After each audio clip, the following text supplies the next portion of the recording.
but the number of presidential candidates reducing from over 50 to just 8. The Electoral Commission has been saved the logistical challenges it would have encountered in printing ballot papers. The voting patterns since 1996 have shown that Ugandans are yearning for change, as seen in President Museveni's dwindling support from the landslide win in 1996 to contested results in 2001 and the last elections in 2006. Opinion leaders said the opposition missed the opportunity to provide a united front against the Museveni juggernaut. As it is, the loose opposition IPC coalition is like a roll call of smaller parties, devoid of bigger and older parties like UPC and DP. When you're fighting a war, you always have so many plans. You have plan A and plan B. If this one does not succeed, does not make you succeed, you are plan B. There are question marks on the viability of plan B. With 2 candidates from the west, 2 from the north, and 3 from central region, analysts say this time around it will be difficult for Ugandans to vote along ethnic lines. The young generation, people who are going to vote for the first or second time, many of them are not yet decided. However, it appears the NRM is courting this block vote.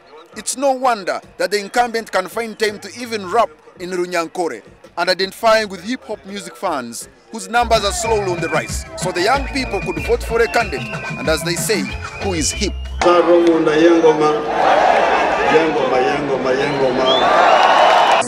want another rap? You want another rap? You want another rap?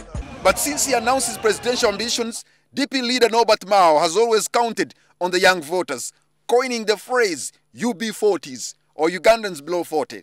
Whereas he does not want this to be seen as a 2-horse race, Mao will have to prove otherwise. A significant number of those are going to stay with the IPC because they are going to be voting for the person most likely to defeat President Museveni, because ultimately that's what they want to see. With 3 candidates from the central region or Buganda, it's inconceivable that one man or woman will carry the day in Buganda.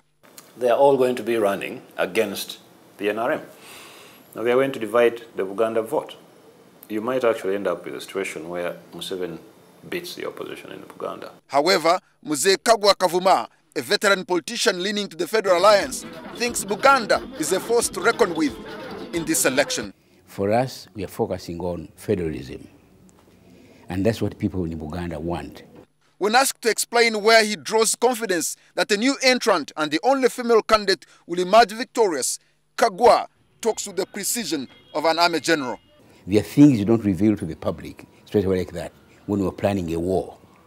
This is a war, and we are destined to win the war. Elections consultant David Byakutaga thinks the people who could determine the end results have not been aggressively approached by any candidate. Voters are going to be the urban dwellers, the women, and the young generation. Analysts say Museveni's opponents should this time around see him from a different prism.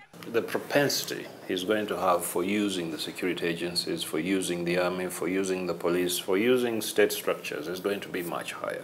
Whoever wins will lead a country that is on the verge of joining the exclusive club of oil-producing states. Slightly over 100 days left before Ugandans give their verdict. Now it's the time for the candidates to traverse the country in search for votes. You could call it the biggest job interview of a lifetime. Patrick Amara, NTV.